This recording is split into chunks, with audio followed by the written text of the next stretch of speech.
Assalamu alaikum wa rahmatullahi wa barakatuh. Alhamdulillah Rabbil Alameen wa salatu wa salam ala Rasulullah sallallahu alayhi wa sallam. This is Tariq Toure, moderator and part of the communications team here at Islamic Relief USA.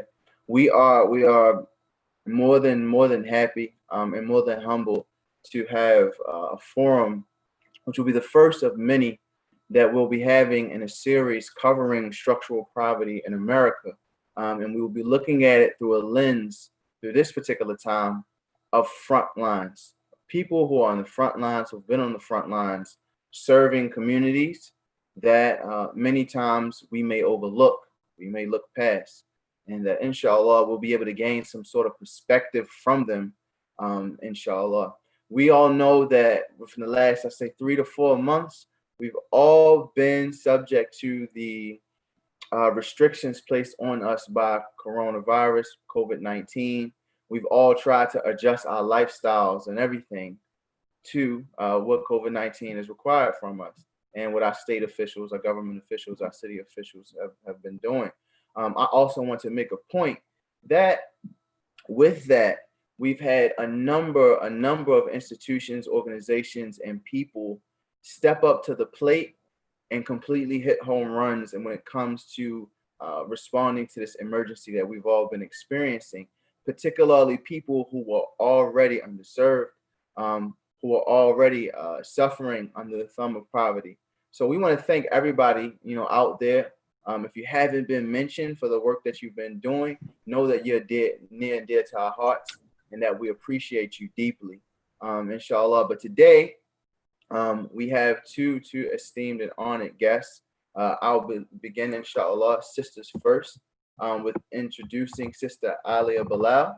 And I'm going to read her bio to you so that I'm very accurate and succinct and to the point with everything that she's accomplished and why she is going to be an authoritative voice in this conversation for us. Alia Bilal serves as the Deputy Director of Development and Communications at the Inner City Muslim Action Network, IMAN, a nonprofit community organization that fosters health, wellness, and healing in the inner city by organizing for social change, cultivating the arts, and operating a holistic health center. Among other things, Alia is responsible for overseeing the organization's development and communications functions and engaging other organizations and institutions around strategic programs and initiatives. In her over 10 years at IMAN, Alia has worked on development, community organizing, and policy, advocating on issues related to food, criminal, and juvenile justice, and strategizing around creative new ways to get healthy foods and safe physical activities into Chicago neighborhoods. A native of Chicago's South Side, Alia graduated from University of Illinois at Urbana-Champaign with a degree in international studies with a concentration in Islamic world studies. She is a graduate of the Civic Leadership Academy at the University of Chicago and was an appointee of the Equity Advisory Council of the Chicago Commission on Human Relations. Alia lives with her husband and 2 sons on Chicago's South Side. Thank you so much, Sister Alia, for being with us, for giving us your time, and for your family making time so that you can even have the space to be here with us. Alhamdulillah. I'll introduce our second guest, Imam Makram Al-Amin. As Imam of Masjid An-Nur in Minneapolis, Minnesota, he's led a fast-growing, culturally diverse congregation in his hometown to the forefront of interfaith dialogue and neighborhood outreach. A 2014 Bush Fellowship recipient, Al-Amin imagines a new narrative of Muslim life and leadership, one that has as its core a vision for social change and justice. As a spiritual advisor to Keith Ellison, the first Muslim elected to Congress, Al-Amin has offered general counsel to the Minnesota congressman on religious and global issues and has accompanied him on international trade trips. He was a 2012 American Muslim Civic Leadership Institute Fellow at the University of Southern California, studying the intersections of faith and civic life, and was recently appointed a chaplain for the Minneapolis Police Department. For more than 2 decades, Imam Al-Amin's work as a religious leader has been firmly rooted in the principles of human dignity and social justice. A teacher, and a facilitator, Al-Amin has led his mosques numerous community service initiatives, including Maa'uun Neighborly Needs Community Outreach Services, feeding more than 500 families monthly. His North Minneapolis mosque is home to more than 200 families from around the world, and in many ways serves as a catalyst for Al-Amin to partner with some of Minnesota's most prominent religious, social, and corporate institutions on issues of affordable housing, immigration, employment, and education. When not leading his congregation, Al-Amin, a certified life coach, continues to mentor adult men transitioning from prison into the workforce. Assalamu alaikum, Imam Makram. Thank you so much for making the time to be with us today. Alhamdulillah. I think I've had the honor and the blessing of visiting both of you all during some of our communications field visits for Islamic Relief. And personally, I was astounded to see just the work like in real life. You know, they talk about IMAN, they talk about Maa'uun as like the house on the hill. The folklore is there, but to actually see the work, in live and living color is just a whole different thing. And so there were two pieces that I wrote about that work. One was us standing outside and talking about some of the programs, and the lady came to Al-Maa'un's garden. This older black lady came to Al-Maa'un's garden. She picked up a few tomatoes and rolled right out like we wasn't even there. So I thought, like, I was like, this is what community means. Like, this is what community means. We also interviewed a young man who was a part of the Green Reentry program at IMAN, and he was so happy to be getting he was getting a physical that day or something like that. He's like, man, something wrong with my neck or something like that. And he said, you know, I'm just happy to be sitting here in this doctor's office right where I live at, right where I'm working at. And I thought those were physical examples, real life examples of you all touching the people. So inshallah, I'm gonna go through my formal. I have to go through my formal list of questions, inshallah, and then we'll dive more into just what are y'all's thoughts post extreme restrictions for COVID-19, post uprisings from the murder of George Floyd, from the murder of Breonna Taylor, and so on and so on. And the first one, I believe would be easy to answer. What are the problems that you all see with poverty within you all's respective communities? And how does race end up playing a part day in and day out? And you know, we can start with Sister Alia, inshallah. Sisters can go first.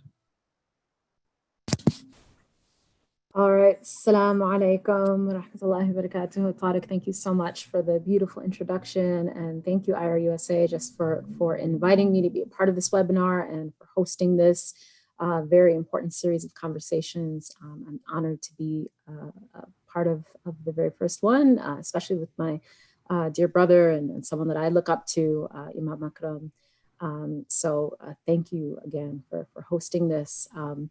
You know, I think for many folks who, you know, who know of Iman's work, have heard of Iman's work, know that we try to address the spectrum of injustices that people of color, particularly Black and Brown communities on the south side of Chicago, on the west side of Atlanta, have been facing for decades, for generations.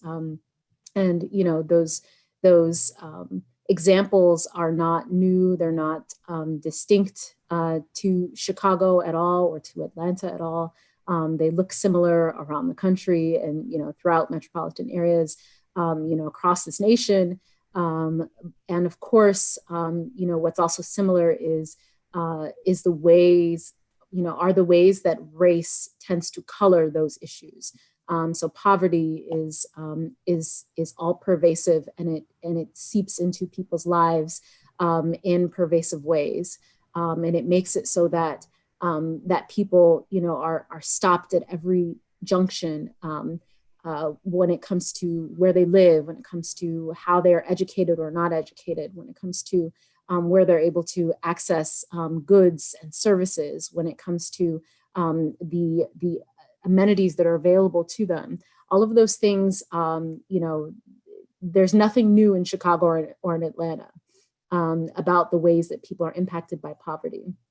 But the thing that you will see across the country is the ways that race plays into that. At the beginning of this pandemic, no one in communities like the communities that Iman works in was surprised or,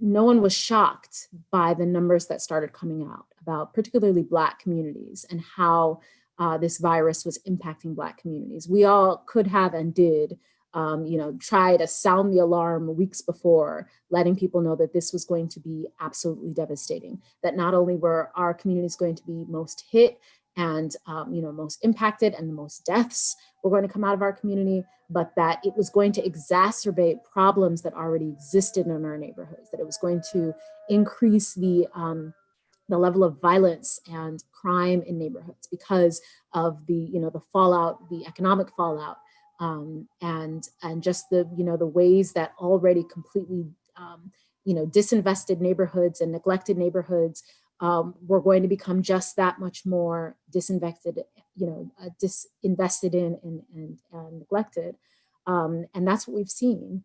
And so, the issues around housing, around, people not having access to adequate, healthy food, the issues around people not having a safe place to go. When we talk about sheltering at home, these are not new issues, but we knew that sheltering at home was going to be a luxury that few were going to be able to take a part of. And that for many more people, the idea of sheltering at home, of home itself as a place of shelter, was a far off ideal.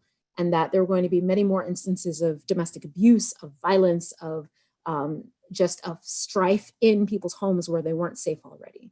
And so, I think that what we've been facing is what we've been facing for generations. And Iman, our work, it only increases, just as all of the organizations that I know out there that are doing this type of work. It only increases when something like this hits us. And a pandemic maybe once in a lifetime. I hope, inshallah, God willing, only once in a lifetime. But we have heat waves, and we have earthquakes, and we have hurricanes, and we have police brutality that continues to be an onslaught for the Black community. And those things only add up. So I'll stop there, and I'll let Imam Makram add. Thank you so much, Sister Alia. Inshallah, Imam Makram, you can go ahead, inshallah. Bismillah.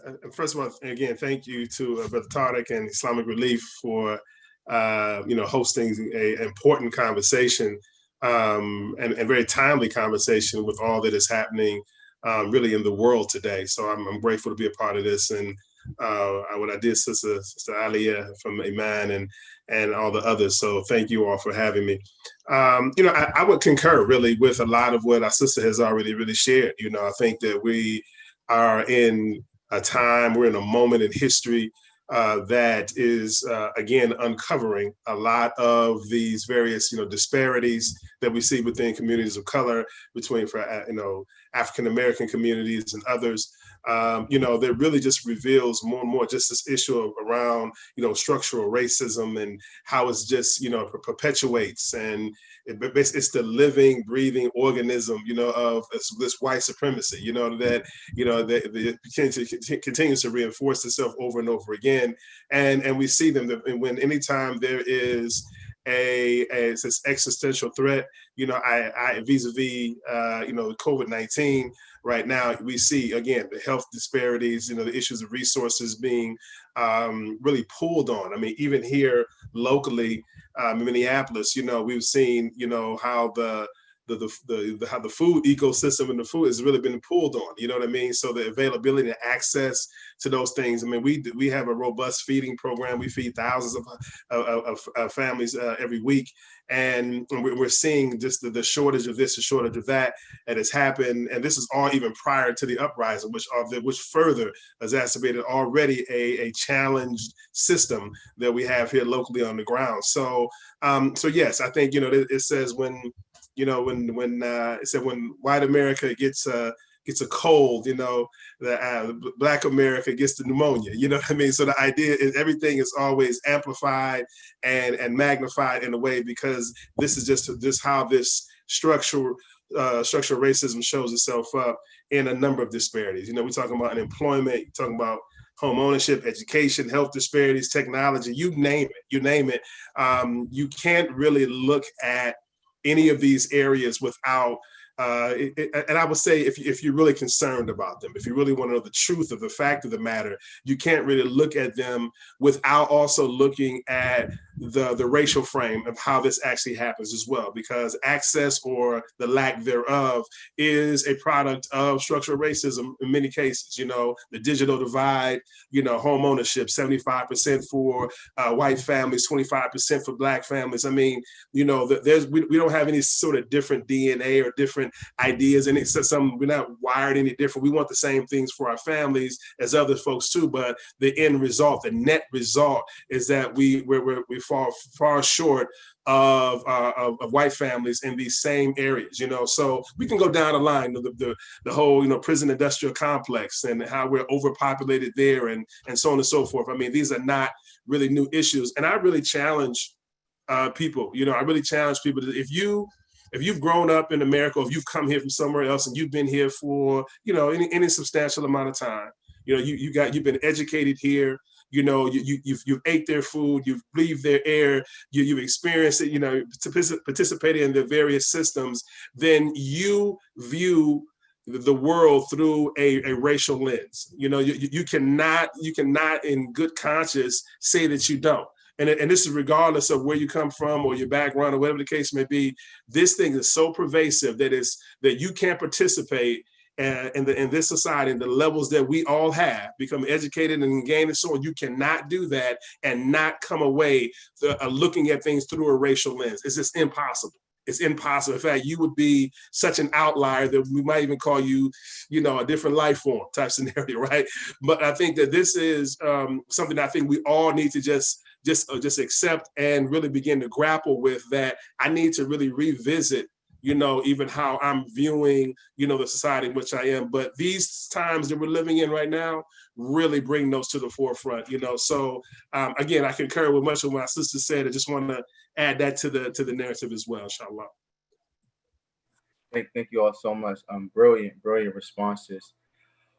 One of the things that I believe both of you all alluded to, and I think it needs to be said, that number one, both of your organizations are working with people who are returning citizens,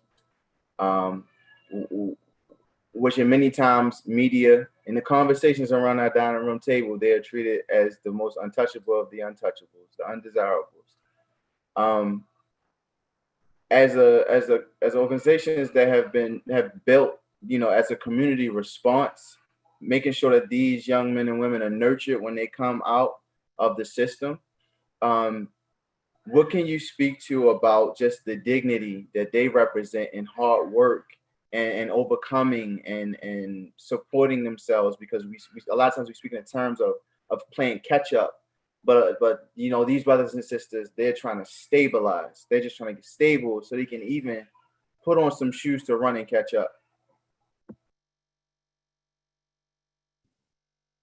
Well, so, you know, I'll tell you, the day after many of the uprisings here in Chicago a few weeks back, when the dust was settling and, you know, businesses were either, you know, ascertaining what damage was done to their business, or they were boarding up their, you know, businesses to ward off any further, you know, assault on them. Here in Chicago, in England, in one of the neighborhoods that IMAN is, you know, there's a lot of organizing.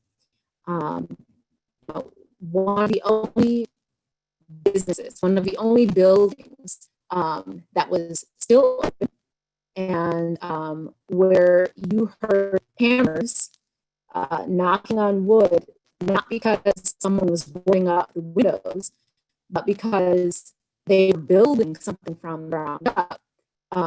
It was our Korean brothers Two gentlemen that are a part of, that are alumni of our green program that are now on the site working on a fresh market that we're building from the ground up on this holistic, healthy marketplace, right there in the center of Inglewood, that's going to be, operated on a cooperative model, and to bring access to people that have not had access to not only to fresh food, but to alternative kind of healthy living options, and the two brothers that we have that are working, of the crew of folks that are working on that team. Two of them are from our alums, and just the beautiful sight of seeing them at 7 a.m. the next day after the uprising, when people were either still sleeping in or were trying to assess the image, arriving on site at Fresh Market to do their work. I think that for all of us who do this, who know this, we feel this, we see this every day, to see that kind of testament, a commitment of just smashing these stereotypes about people who only want destruction for themselves and for their neighborhoods. It's smashing this destructive idea of Black on Black crime and of Black people not caring about their own neighborhoods. They are part and parcel of that. I mean, that is the change, that is the transformation, and that's what's always been there in our neighborhoods. For us, we center returning citizens, we center people that have been caught up in violence, because we know that, and I hear my voice is going in and out, I'm so sorry. I'm as close as I can be to our louder, so I'm hoping that it clears up. But I'll try to be quick here. Then we center these voices because we know that they are not only the future of what our communities can look like, but they are the hope for us of what it looks like to really build community from the ground up, from the inside, not from the outside. That's hope. That is everything that our inner cities need. It's everything that our cities in general, our country needs. And I just think there's so much power in the individuals, especially those who have come from these backgrounds, who know what these streets are like, and can tell you what poverty looks and feels like. I actually believe that there is special blessing and that there's special insight. There's something to our brothers and sisters that are coming out of this experience that we, as a broader American Muslim community, should absolutely be looking to and be seeking out for guidance and for leadership. Alhamdulillah. Thank you so much, Sister Alia. Imam Makram, same question to you. And the reason I diverted before we went into the next structured question is because we believe and we strive to be within a merit-based land, a merit-based nation, economy, and that is what's pushed in the general narrative that if you're in a certain situation or condition, you've done everything that supports that. So if somebody's in poverty, it's because they willed themselves into poverty, and that's why I asked that question. So if you could please speak to that, thank you. Alhamdulillah. Yes, I think that that's one of the great fallacies, that this exists in this country right now. There are, and while we are, as Muslims, faithful people, we believe that it is ultimately our actions, our deeds that really be the final determinant in terms of our success and failure, in this life and the next. I think it would be disingenuous for us not to acknowledge, these external factors, these things that factor in. We're creatures of habit. We're social beings. We're affected by external things, and that's why family structure is important. That's why having good support systems and all those kind of things, the things that we attribute to being a healthy individual and a healthy community. That's why those things are a thing, right? Because that's necessary for people to have, good social development, a good perspective on life, to be a healthy balance, and all those things, again, that we associate with being, just human, just purely, authentically human. But when those things are taken away, or you don't experience those, or you step into systems that rob you of those opportunities of being your most authentic self, then yes, that is a factor about how people view life, their paradigm, how they think about their future, and so on and so forth. I think that anytime we're seeing people, killing themselves, literally and physically. The idea, whether it's drugs and alcohol or some other self-destructive behavior, or literally taking a gun and taking the life of someone else. And we have a notion in our mind, like you can't understand. You're scratching your head to figure out what's going on. Something. So you have to understand in that moment, in that very moment, that something else bigger is at play right now. Something bigger is at play. If you can't understand it through your logical lens, you're trying to understand a logical situation through the lens of logic, it's not going to match up. You're not going to ever come to a point and say, okay, that makes sense. No, it does not make sense. It does not make sense. So the idea is, again, challenging us to really have to really rethink the frame, because if we stay in that mode, the mode that Brother Tariq was describing, this idea that it's merit-based and everything is based on you. If you stay in that, then it's easy to cast blame on those who are really, in many ways, they're victims of the situation and so on. Yes, people make personal choices. I understand that. I'm not negating that idea. However, when you're inundated with messages and social conditions that's not inviting you to be your best self, then you make choices, that really follow those patterns. Again, if that wasn't the case, then mama would never say, watch those boys you hanging out with. She would never say, watch what you're reading, watch what you, make sure you don't be in those other places that She would never have to say any of that, because she knows that those things will influence. She knows that those things will take me away. So if we can talk about it in that way, then from a larger macro level, we also have to recognize those external factors that really lend to folks living less than their best selves and their best lives. Alhamdulillah.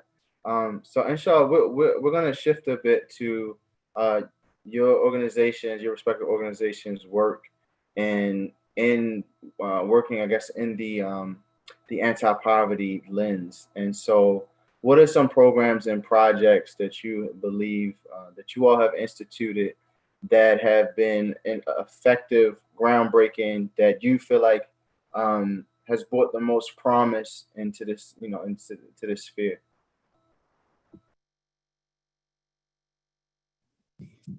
So for Iman, and I hope my sound is okay at this point. For Iman, we are an organization that both addresses people's direct needs while also working simultaneously towards the vision of the future, working towards systemic lasting change. And so, we believe firmly that in order for people to be able to organize their way out of, the situations that we, are living in, that we have to be able to have access to things like healthcare, we have to have access to basic needs like healthy food for their families, like stable housing, etc. But for us, when it comes to real solutions to alleviate poverty in neighborhoods like the ones that Iman, organizes in, we believe that the trajectory has to be a long one, that the vision is a long one. That transformation is not going to happen overnight. And what that means is that we need to be, at the same time as we're meeting people's needs, we need to be building out a pathway for the future. So one of the programs, of course, that we have invested a lot of time, effort, energy, resources into, and we really feel like can be a model for metropolitan areas across the country, quite frankly, particularly those have large populations of returning citizens, people that have spent time in prison, or people that have simply been caught up in that cycle of violence, involved youth, people who are in and out of the justice system, is a program that we have called Green Reentry. And this, at its core, is a leadership development program. It's a housing and job training program that brings returning citizens and high-risk youth together to train them around construction training, to provide them with critical life skills and behavioral health access, and job training, and that allows them to be a part of something that is constructive in a way that not only allows them to see themselves as part of one project. They're not just kind of renovating one house on one block. They're not just, they're not transforming a big block, but they're able to see themselves as being people that are transforming the place that they live and that they're going to live, their children live in, and that their grandchildren can live in. We acquire foreclosed and vandalized houses, and those are the homes that the brothers in this program strip down and green retrofit. Those are the homes that then they will live in. We do group housing, we do rental units, and then we do single family homes. And we train the individuals in this program and recognize the fact that they can go through that full cycle, that they themselves can not only be building houses for other people, but they can be building them for themselves. We have one individual who did, he kind of finished the full cycle with us last year, which is that, years ago, he was a part of our first transitional housing effort. He spent 7 years in prison, came out. He was part of our first adult entry house. And then once we started Green Entry, the actual construction training program, he went through the construction training program, graduated from the program, went on to become his own general contractor, he's a carpenter. We then brought him back to the program and had him teach. And so he's now teaching carpentry to the other brothers in the carpentry track in our Green Entry program. At the same time, he got married in one of our facilities and he moved into one of our rental units. So he's living there with his wife as they're saving up for first time home ownership. And all of last year, they spent the year teaching carpentry, the carpentry track, on the house that he and his wife would go on to buy for themselves. And so this single family home, they renovated themselves, they renovated with guys in the program. And then he and his beautiful wife, last year, they moved in to that home. And so that's what we want people to recognize. That's the way that we see, we see there being a path out of poverty where people can build for themselves, what their track into dignified livelihood looks like when they're part and parcel of it themselves. Imam Makram, I'm just realizing now that you all literally, figuratively as well, had Minneapolis go up in flames. And so what does that look like given that context? Because I can imagine some things have shifted. Sure, certainly. I mean, I remember just posting at one point in time, my city's on fire. My city's literally on fire, right? So being at the epicenter of a lot, obviously we're the city where George Floyd was murdered, and having just really on the ground, real time experience with that. I mean, and even today, I mean, there's still a tension in the air here. While the protests have subsided a bit, now it really is about the deep work of what's the aftermath, what's happening. Even though I wouldn't say we're at a point of healing, because I think people are still reeling, I would say, from this experience. We unfortunately, we lost the major grocery store in our community. It sits right across the street from the masjid. We've lost, pharmacies where people pick up their medicine and dependent on that. The Walgreens right there, they're the main thoroughfare right through our community. A number of businesses have been burnt and, shut down and boarded and so on and so forth. So the avenue feels very different right now. Feels very different. And it's also contributing to a sense of hopelessness in many, right? So we've seen a spike in violence and people, shootings and death and things of that nature that is again, one of those things you just can't understand, you can't fathom it. But people experience a lot of hopelessness that is really contributing to that. So all of that is going on right now. So in the midst of that, what is Maa'uun doing? We basically have begun to really since COVID-19, and then even further after the uprisings. We have been feeding nearly about 4,300 meals a week. We're feeding children, feeding seniors, the disabled. We're preparing meals, also groceries and everything. And because of COVID-19, we can't have people come to our site as we did. So we have one of the newer things we've been doing is really delivery and having the touchless delivery, getting people what they need directly to their homes, just again to minimize contact and trying to keep people as safe as possible. Our staff, our volunteers, as well as the recipients themselves. So that's one of the things that we're doing, in real time right now. We're trying to partner with other organizations now to provide a lot of other household goods and services, with sanitation things, hand sanitizer, masks, and other things. But now, everything from Pampers to dish detergent. You know what I mean? I mean, folks are in need of a lot of things because, again, the major grocery store has shut down. And for myself and my family, the fact that the major grocery store in our area has shut down, it affects us. But I'm mobile. My wife and I, we drive. We have cars, right? So I can go to the first tier suburb or whatever the case may be and still get what I need. That's not the case with a lot of our folks who are immobile, right? So and they're dependent upon that. So there'll be days where you'll see long lines of people standing in the parking lot of the grocery store, but they're looking for nonprofit organizations, programs, and projects to really fill that gap for folks. You know what I mean? So COVID-19 again layered on top of the unrest here in the community has really ramped up the work that we're doing. We have a great team, a small team, but a great team, a ton of volunteers, because we could not do it without them, that is really responding in this need, in this moment. And, we're grateful to do the work, but, it's also showing us every single day, it's showing us, the issue of if you have to look at this also through the lens of color as well, right? Because there are other communities that is not as affected the way our community is affected as well. So, there are lots of things that are happening here, but we're trying to do things like that. So outside of food, we do some affordable housing.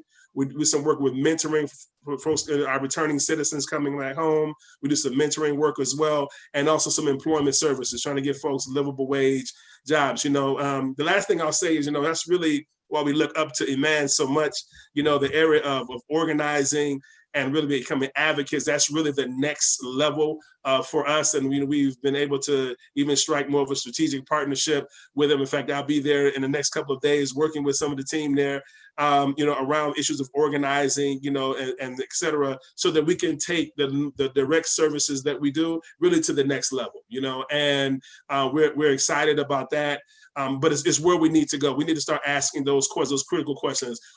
Why do my neighbors need me so much for food, right? Why are people stuck in these? And we start to asking those questions, then you're moving into an advocacy space, and which leads us to organize and mobilize. So that's where we're headed, So our big brothers and sisters down in Chicago, we coming to see you. We're coming to see you soon. Alhamdulillah. If Imam Makram, if you could describe the scenario of someone who lives in a neighborhood that using Minneapolis transportation, what that would look like for them to have to leave there, get on transportation, go to the grocery store, make it all the way back. How long would that commute be? I mean, here's the scenario. There's for some people it'd be impossible. It's impossible, right? So literally they become dependent on services like ours, right? Which is not okay. I say to everybody, listen, I tell my team, what we're doing is necessary, but it's not okay.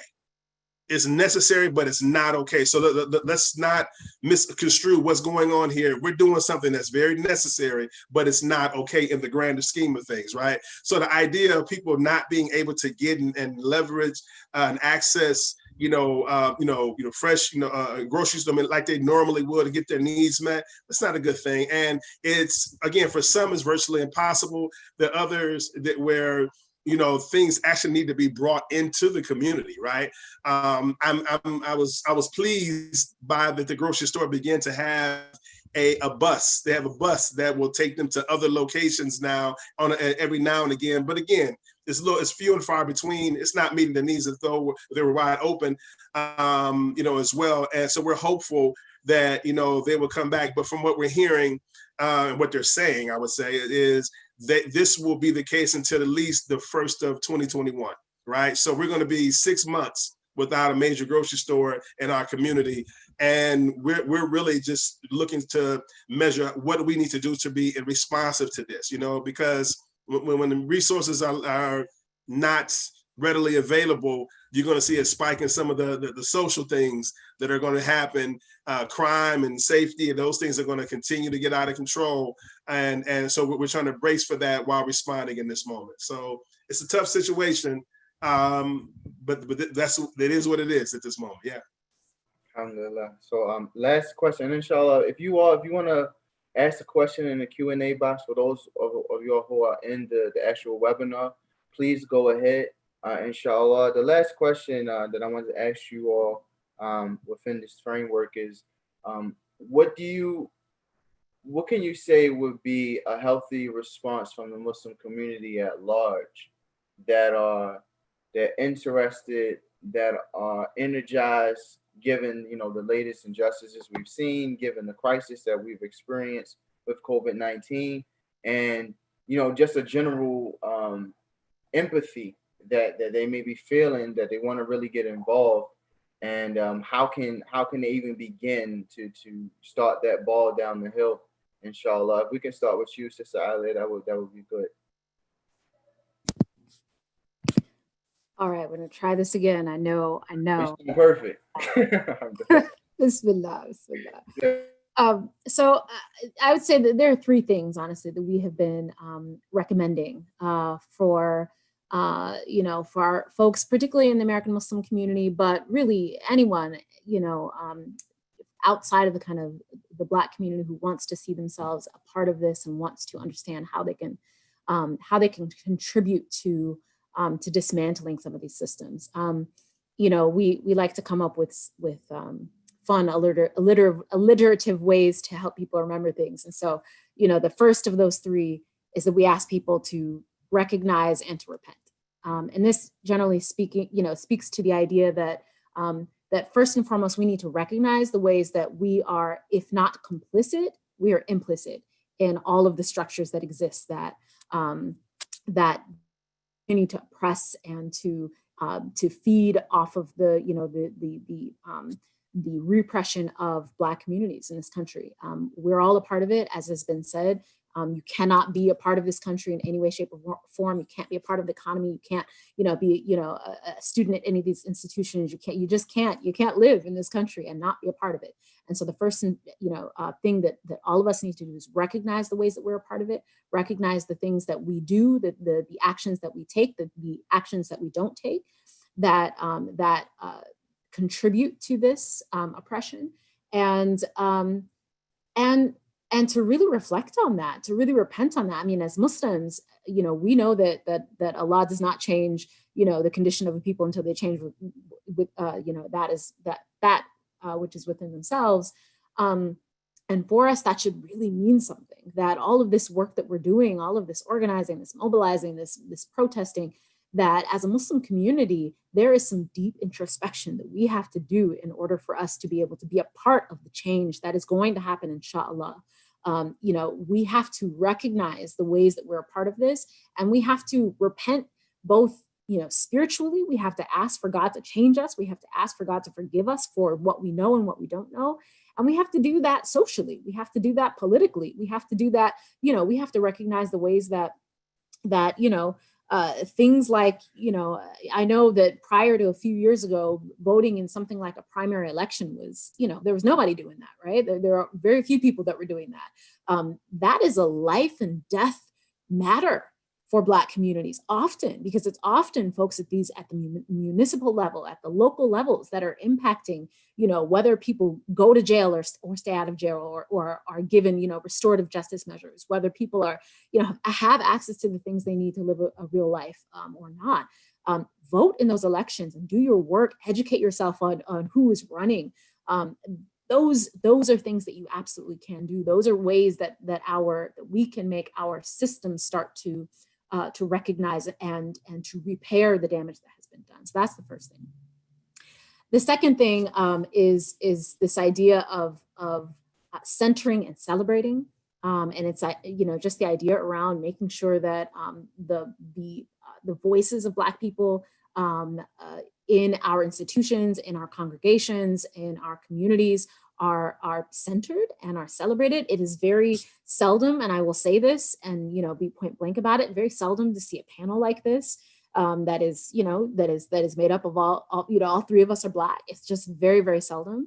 And that's true of the Muslim community. It's true of the broader community. I was reflecting on this. My husband has been watching Shark Tank lately because he's trying to find his way to make the millions that we can get somewhere. And so we've been watching Shark Tank a lot, and it's always these, it's the panel of white investors. There's the one Black dude that's sometimes there, and it dawned on me the other day. What if they were all Black? Would that be jarring to people? And the answer is, of course it would. And people would be thinking, well, is this a Black History Month special? And that's the case for all of our communities. That's the case across the country, is that, a panel like this, to be perfectly honest, is, it would be surprising to see this outside of February. It really would. And so we need to make this not at all special. We need to make this not at all, outside of the standard. So that's the second thing. And then the third thing here is investing and insisting on that investment. And that is just simply the recognition that it took generations to get us where we are right now. Some would say it took centuries to get us there. It's going to take a long time to fix what it is that has broken us, to fix a system that was already broken to begin with, that was broken when it was built. And so that time that's going to be needed, coupled with the investment that's going to be needed, coupled with the resources, the money, the cold hard cash that is going to need to be continued to be deeply invested in institutions on the ground that are doing this type of work all over the country, and institutions that are funding the institutions on the ground across the country that are doing this work. It needs to be a long haul, and people have to be recognized that they're in it for the long haul. This can't be a hashtag moment. It has to be longer lasting. Ooh, fire, mashallah. Go ahead. Alhamdulillah. And it's, as not to be redundant, I agree with everything our sister just said. Honestly, I really do. But we're speaking specifically to the Muslim community. Allah in the Quran, it tells, "Kuntum khayra ummatin ukhrijat linnas." You are the best of communities evolved for all of humanity, enjoining what is good, forbidding what is wrong, etc. Right? So there's a covenant. There's a covenant that we have in our tradition that commands us. It commands us to move in a certain fashion to help to remove some misery from society, essentially, right? There's this idea that we are obligated by God, to do good by humanity, right? And I think that we need to see ourselves as firmly in that authentic tradition of Islam in that way, and making sure that we're standing that up. And sometimes we have to be reminded, I see many times, we have to say that, part of the faith communities and leadership is to comfort the afflicted, and we have to make sure that people who have suffered, people who have, been subject to abuse and oppression and all these kinds of things that we're talking about, systemic, institutionally, white supremacy, all those kind of things, they find some comfort among us, and that should be one of our purposes, is to make sure that we're comforting the afflicted, right?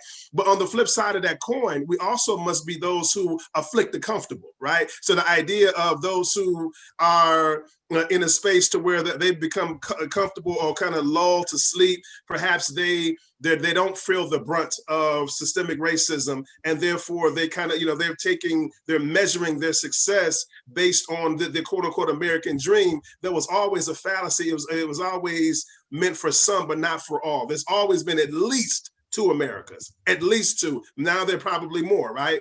But so I think that those who are measuring themselves based upon that standard then will tend to downplay or turn a blind eye. And I'm saying if that's happening among our Muslim community, which it is, then it's our job to do, as our brother and sister man would say, we got to call out. And we got to call up, right? We got to make sure that we're pointing this out. We're not giving passes. You can't do that in this moment. We're in a moment of history. We're in a moment of time in history to where these are one of those times where, you're going to remember back, 20 years, 30, whatever, you're going to remember back at this delineation mark. It was the before and after of this, right? And we all want to be seen and viewed as being on the right side of history. Right. So the idea is that means we have to make choices right now in this moment that's going to, facilitate us being on the right side of history. We all like to think, always say, when we read the stories of the Qur'ans and all the scriptures, we always like to think that we would have been with Moses or on the ark with Noah, or whomever. Right. But somebody was in that other group. So somebody was opposing them. Someone was ridiculing them. Someone was turned a deaf ear and what was just so disconnected from them. Someone was chasing them, basically, right? So there are those who made choices, and history bears out they made the wrong choice. They made the wrong choice. So I think we're in that kind of moment, and also, we have to be very authentic to ourselves. I think one of the things we saw here in Minneapolis, and I know what's going on because I talk to my brothers and sisters all over the world, is that they are, all over the country, I should say, is that we're having some real discussions upon race and structural racism within the Muslim community, and I think this is much needed. It's a much needed conversation because we are not immune to this. We like to have folks who, will quote very, lovely verses from the Quran or traditions of Muhammad, peace be upon him. But in terms of how it functions in their life, you can't see it. You can't feel it, and so on, And, the great Dr. Maya Angelou, she would say that, people will forget what you did. They'll forget what you said, but they'll never forget how you made them feel. And we need to feel it. We need to feel it, and I think that this is something that we have to be, brothers and sisters in Islam, obviously, but we also cannot just give passes to our brothers and sisters who are not leaning in on this moment. That cannot happen. We're going to do ourselves and everyone as a disservice, So in the end, I would say, the Quran calls us to be witnesses for fair living, to whether we be even against our own selves, whether even be against our own selves, we have to be a witness for this thing. And I'm suggesting that we do that, then that we embrace this in our identities and that we work together for this. So I'm adding that to what our sister was saying so eloquently a moment ago, of all those various points that we need to be doing, but also understand this is that moment. This is that moment, right? So let's not forget that. Let's not fall asleep on that. It's less about statements and hashtags and more about, rolling up our sleeves and being committed to long-term work, So I would say many our brothers and sisters from other places around the world who come here, they're not the architects. They're not responsible for white supremacy. That's true, right? But many have benefited from it.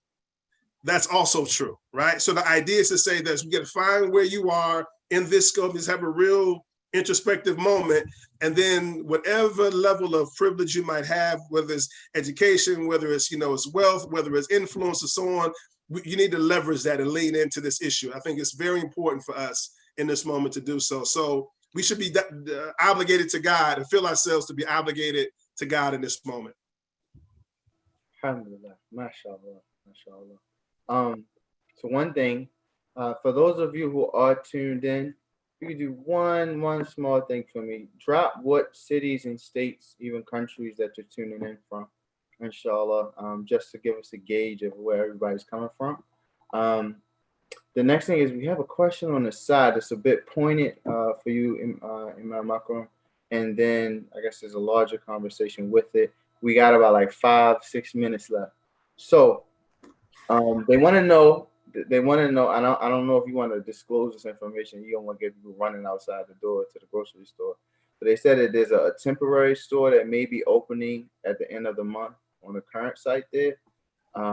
If you can verify or not verify that, or maybe yes. So we had some conversation about that. Some temporary site again to bring some relief to those who are in the area, the folks there. However, it won't be full blown. You know what I mean? And it's one thing to service the people. It's also the number of jobs that were created and are lost in this moment too. So while we're happy for that and how it'll be a temporary scenario, it's not the answer to our issue, but it is coming. So with all due respect, that is a true fact as well. So yes. The next thing is, how do you see the role of Muslims in, the movement to preserve Black life? I think that like many other movements, I think that obviously they bring some merits and really an important conversation to the discourse. I think that, if we're saying, are we, card carrying members of Black, I would say myself, not personally, no, but if others are, that's a choice that people make, I think. But I think that they're calling to question issues around, systemic racism, institutional racism, and the like, and how they fare in the lives of Black people. And I think that's a question that's valid. I think it's a question that needs to be responded to. Whether we're consider ourselves, charter members or not, or whatever the case may be. I think it's an important question in this moment, right? But like all other movements, that have taken place, we're just prayerful that, they stay authentic and not become subject to be, co-opted in other ways, and taken to different places and spaces. But I would say that we need to be, they're asking critical questions and making demands and something. I think that we need to be paying attention to that, and we need to lean in on areas that we agree. We need to do that. Sister Alia? Yeah, I agree with that 100%. I honestly think, and I read this question, and I read it a little differently.